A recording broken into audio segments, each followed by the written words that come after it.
વ્યક્તિગત રીતે એ વિડીયો પણ મેં સાંભળ્યો. હવે કયા કલાકારે ગાયું છે, કઈ જગ્યાનું છે એ મને કાંઈ ખબર નથી.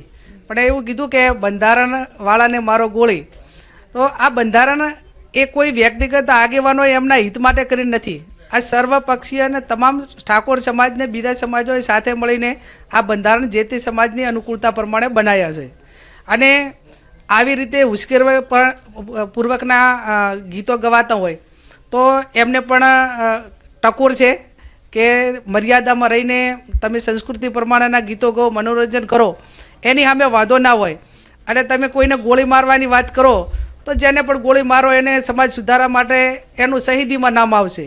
અને વ્યક્તિગત રીતે મારી તૈયારી છે, કદાચ આ સમાજના બધા સમાજોનું આટલું સારું થયું હોય અને તમામ લોકો ખર્ચામાંથી બહાર નીકળતા હોય અને શિક્ષણ તરફ આગળ વધતા હોય તો આવી ગોળીઓ ખાવામાં, ગોળીઓ મારવાવાળાને એમને બધાને જે મારશે એમના માટે જેને લાગશે એનું પણ શહીદીમાં નામ આવશે. વ્યક્તિગત મારી તૈયારી છે.